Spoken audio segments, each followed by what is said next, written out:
napapako. Tama? Minsan hindi natutupad. Okay? Pero ang Panginoon, tutuparin niya. Maghihintay lang po tayo, no? By means of trusting Him. Kaya nga, may explanation dito, no? Biblically, kaya nga ito sabi, during the time of a deep spiritual darkness, may Tagalog ito eh, matinding spiritual na kadiliman. Ang mga tao during that time ay nakabase sa mga maling aral, mga maling tagapagturo, propeta, no? Sa mundo. Ayan. At pambansang kawalan ng pag-asa. Kaya sila po ay naghihintay ng isang pambansang tagapagligtas o political leader. Hanggang ngayon, actually. Ang kanyang bayan ay humaharap sa paghato ng Diyos. Katiwalian. So, may corruption, may katiwalian din pala during that time, no? Oh. The time of Isaiah. At pagkabasag ng kailang kalagayan. Ngunit sa gitna ng kadilimang iyon, nangako ang Diyos ng liwanag. Sino yon? Si Jesus, ang Mesiyas, na susulpot na isang sanggol sa sabsaban, hindi sa palasyo ng mga hari. At naisisilang na babago sa lahat. Kaya hindi nila matanggap ito eh. Itong mga Hudyo na ito, mga religious leaders na ito, na ang susulpot na kanilang tagapagligtas o Mesiyas ay nasa gantong kalagayan. Hindi. Kaya hanggang ngayon, hindi nila matanggap. Pero nangyari na lahat, nalaman natin, tayo mga naniwala kay Kristo, iba ang plano ng Diyos sa plano ng tao. Kaya the promise of the child born to us was in accordance to the plan of God. Kaya sabi ito, ang pahayag sapagkat sa atin ay pinanganak ang isang sanggol ay nagpapakita ng pangakong ito ay hindi malayo o malabo. Yan. Ito ay para sa sangkatauhan, para sa atin, para sa mga taong nabibigitan ng kasalanan.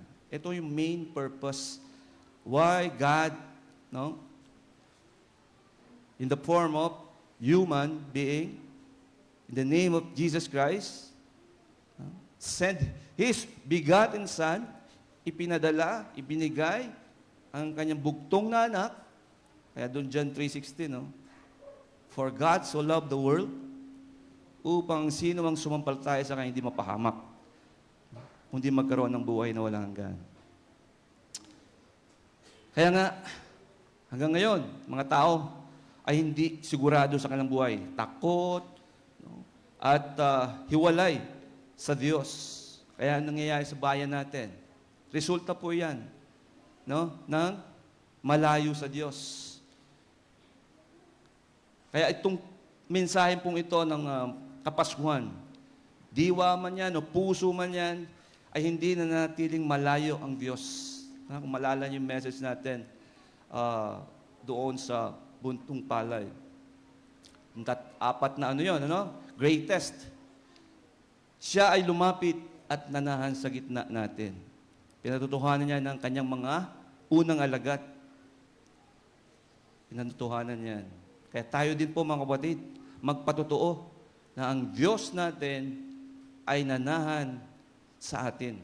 At hanggang ngayon, di man natin physically siya nakikita, pero sa puso natin, siya nanahan. Indwelling in our hearts through His Spirit. That's why we convict, no? Convicted, convinced, in everything when we sin. Kung tayo ay nagkakasala, kung tayo nagkakamali. Otherwise, there's a big question of your conversion. Yan, convert. Siya lamang po makagagawa niyan. Kaya nga, makita natin dito, yung purpose niya, no? Magkatawang tao siya, yun yung incarnation. Incarnate God. Siya ay nagkatawang tao. Hindi tao lang. Naging tao. Kaya sabi sa John 1:14, ano yung naging salita? At ang salita ay naging tao, nagkatawang tao. At nanahan sa atin. Bumaba mula sa kalatian ng langit upang manirahan sa gitna natin. Kasi maraming po ngayong mga tao no, na naniniwala na si Jesus ay nagkatawang tao upang tayo iligtas, pero hindi nila ito isinasabuhay. Iba yung paniniwala na naniniwala lang dito at naniniwala sa puso, sa buhay. Okay? So, kailangan po nating paniwalaan lahat. No? Lalo mula sa puso na kung saan ang Panginoon ang siyang nanahan sa atin. Hindi lamang dumating si Jesus upang hangaan siya, humangahangaan siya ay dumating upang iligtas at tubusin ang wasak o magulong sangkatauhan. Hanggang ngayon, ang layo,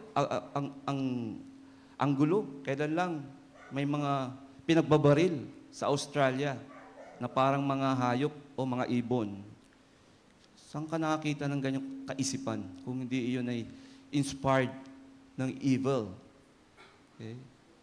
Kaya, ang Diyos talaga ay bumaba na parang sa ganun. Ang sino mang sumpalataya ay mapa sa Kanya na at magkaroon ng tiyak na kaligtasan tungo sa buhay na walang hanggan.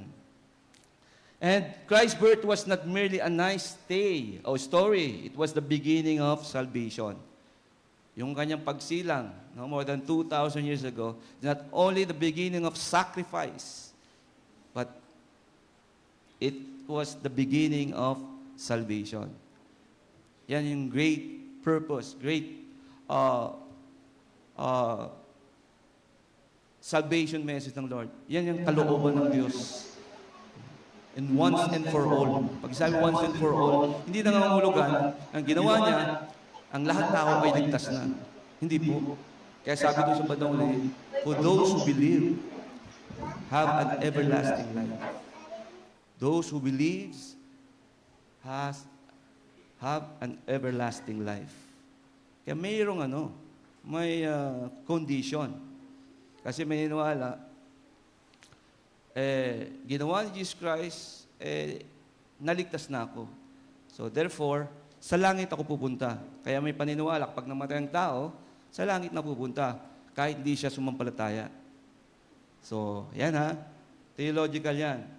Kaya yung doctrine is all lessons, yung theology is all about application. Yan. Kasi para sa ganon, maliwanag sa atin ang ginawang sakripisyo ng Panginoong Jesucristo. Kasi kung hindi, bakit pa bababa ang Panginoon kung lahat naman pala maliligtas? Nakita niyo po? Hindi na siya bababa Maniwala lang pala na may Diyos. No? Maging mabait lang. Kung ano-anong gawing mabuti, ay maliligtas na. So, sabihin, kaya bumaba ang Panginoong Diyos sa katawan ni Panginoong Jesucristo, ay upang sa ganon, ang tunay na pag-ibig niya ay hindi nangangulugan ng paniniwala lang, kundi pagtitiwala at pagsasabuhay ng kanyang ginawa ng sakripisyo.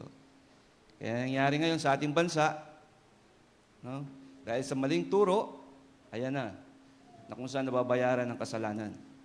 Kaya ang panganakan ni Kristo ay hindi lamang isang magandang kwento, ito ang simula ng kasaysayan ng kaligtasan. So, may mga binanggit na mga pangalan na nagpapakilala kung sino si Jesus. Ano yung una? Sabi doon, Wonderful Counselor. Kahangahangang tagapayo.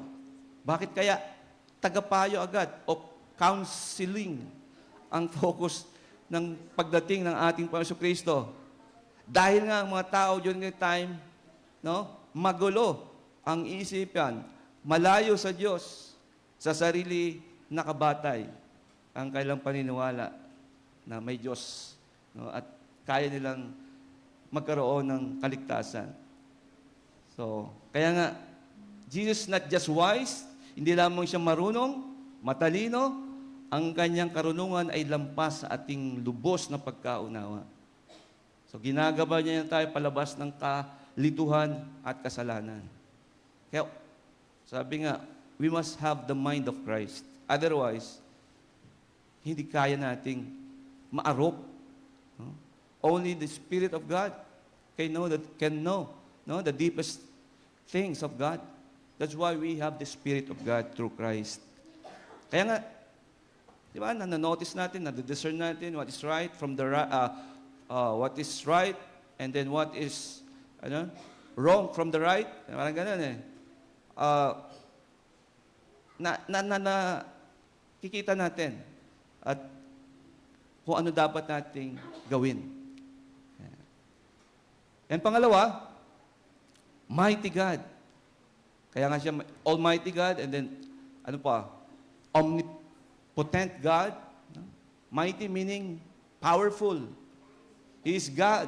Siya ay Diyos, ang makapangyarihang Panginoon, naghahari sa lahat. Ang Diyos mismo ang pumasok sa ating mundo upang tayo'y iligtas. No? Bumaba na siya para matapos na, once and for all. Yun. Kaya siya bumaba.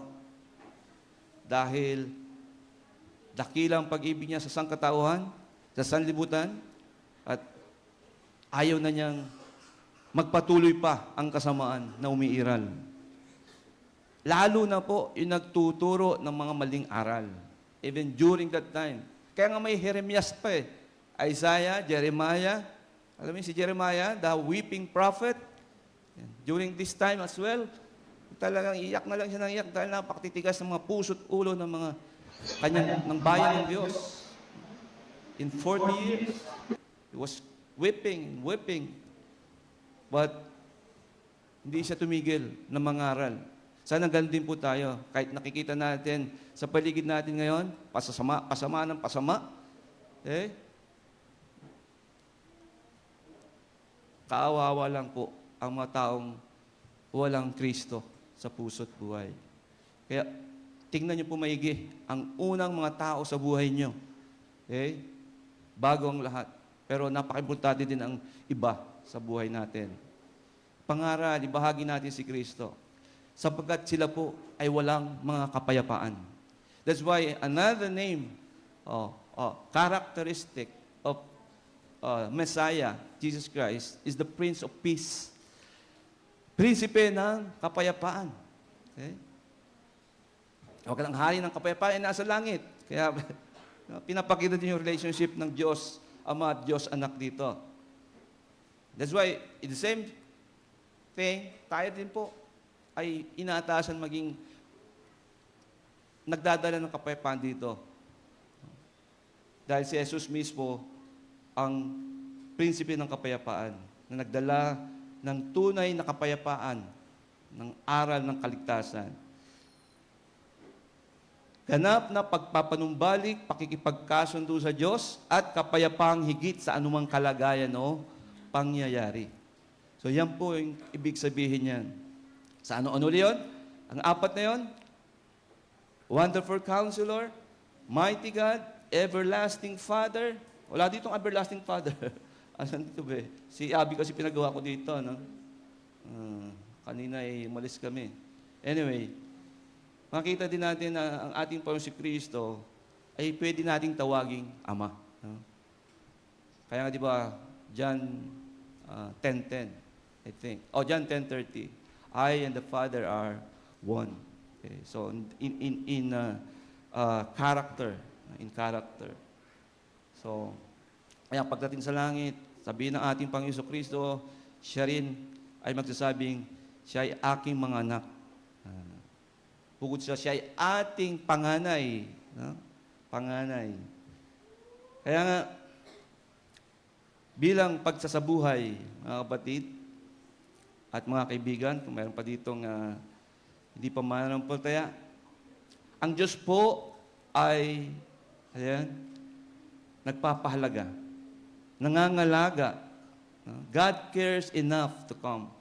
Pinapahalaga niya tayo, kaya dumating siya. For God so loved the world. Tayo po yun. Ang main apple of the eye of the world. Yan, during that time na sinabi ng Panginoon Diyos that for God so loved the world. Kasi God created the world. Heaven and earth. Dumating si Jesus hindi bilang isang malayong Diyos, kundi bilang tagapagligtas para sa atin. And then, pangalawa, Nauunawaan niya ang ating brokenness. Pagkabasag. Talagang literal na Tagalog. Sabi nga, pagkadurog pa. Kaya sabi, hindi lang pusong, huwag tayong maging pusong bato. Pusong, ano pa ba yun?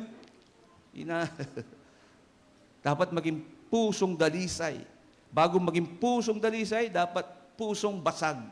Para sa ganon, ang Diyos ang magbubuo nitong basag na puso na ito at maging pusong dalisay. Kaya pag umawit tayo ng pusong dalisay, ang aking nais. Di ba po? Talagang we sing from the heart. Kasi nararanasan natin Nararanasan natin yung mga bagay na nakaka-relate tayo sa mga aral ng Panginoon. Kaya nauunawaan niya ang ating mga puso. Pumasok si Jesus sa ating mundo upang lubos na makilala at maunawaan ang pangangailangan ng tao. Kasi naranasan niya maging tao. Naranasan niya. Naranasan siya magutom, mapagod, mauhaw, mapuyat. Ano pa? Kung ano yung nararanasan natin ngayon. Pero hindi lang niya naranasan, yung mga maging busy sa mundong ito. Busy sa mundong ito. Dahil siya'y nag-busy sa kanyang Ama, sa gawaing pinagagawa sa kanya. Amen? Kaya paalala po, mga kapatid. Yung sabi na, busy in the kingdom, but not busy in the king. So parang ganun yun. Wala rin tayong kaugnayan sa Diyos niyan. Pagka busy nga tayo sa gawain, pero hindi man tayo busy sa nagpapagawa sa atin. It's just a performance. And the same thing, sa mga hindi pa mananampalataya, hindi tayo maging parang mananampalataya. Kasi busy sila sa mundong ito. Basta sila naniniwala sa Diyos. Naniniwala may Diyos. Pero ang tanong, yung paniniwalang ba yan ay aabot sa buhay na walang hanggan? So kaya nga, tayo po ang magdala ng Ebanghelyo ni Kristo sa kanila. Ipangaral natin. Pangatlo, He offers peace and life. Inihahandog niya, iniaalay niya ang kapayapaan at ang buhay. Ang tunay na kapayapaan at kagalakan ay matatagpuan lamang sa Kanya. Tama yun? Psalms 37, think, 4 and 5. Sa Kanya lamang matatagpuan ang kagalakan. Sa silong ng langit, sa Acts 4:12, napunta na ako sa Acts 4:12, no? Ang Kanyang pangalan lamang, no? Ang binigay ng Diyos sa kilaligtas ng sinumang mananalig. Pero sa Psalms 37, verse 4 and 5, sa Tagalog version, maganda yung sinabi doon. Sige, tingnan po natin.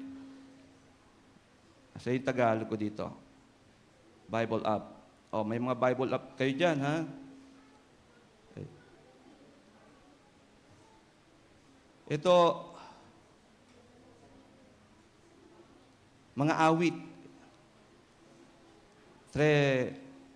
Yung mga bata, hindi alam yung 37, no? Sabi mo 37, hindi alam yan, mga bata ngayon. 37, 37.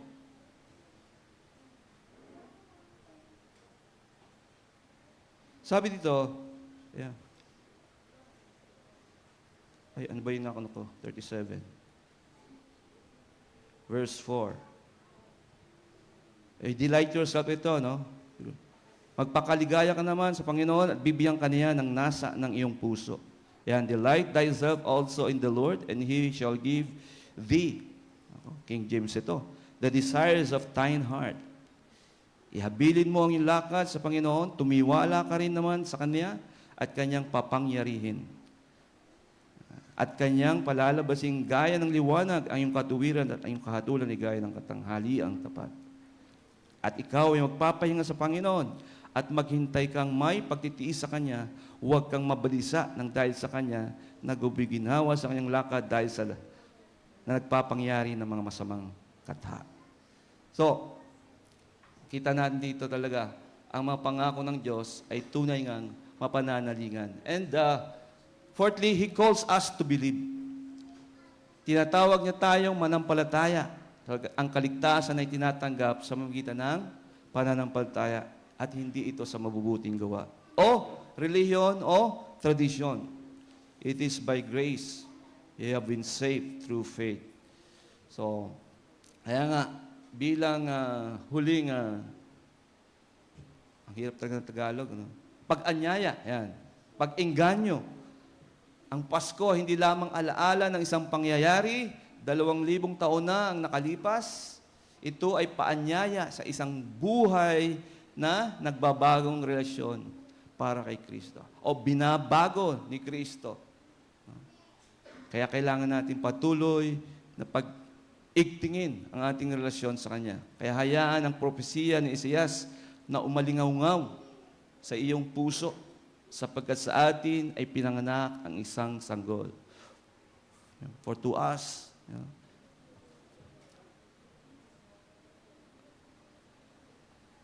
the Son of God was born. Hindi lamang bilang kasaysayan, kundi bilang magandang balita para sa iyong buhay ngayon. So ito bang mabuting balita o magandang balitang ito ay mananatili na lang ba sa atin? At tuwing Kapaskuhan na lang ba ito? Maalala natin? Ha? At gusto ba natin tayo-tayo na lang mag-celebrate tuwing Kapaskuhan, tuwing simbang gabi? Ha? Okay? Sana nawa, meron ding iba. No? Kaya ipanalangin na natin simula sa ngayon, kung hindi pa kayo nananalangin ng mga taong nais niyong maligtas ng Panginoon. No? Sulat nyo at patuloy nyong ipanalangin sa inyong mga prayer life. No? Personal devotion. I do believe mangyayari yan kapag may effort talaga tayo, papangyarihan ng Panginoon. Sapagkat ang Diyos, kailanman, no, ay nakakakita sa atin, lalo sa ating mga puso, sa ating mga heart desires. Bago ang lahat na desires, no, na kung saan ang dating ng Panginoon, kukurunahan tayo dahil tayo po ay naging kabahagi. Hindi man naging kabahagi, talagang tayo ay nagdala ng mga kaluluwa sa Panginoon. Ng mga koronang puputong niya one day in the judgment seat of Christ. Kaya nga, ano ba?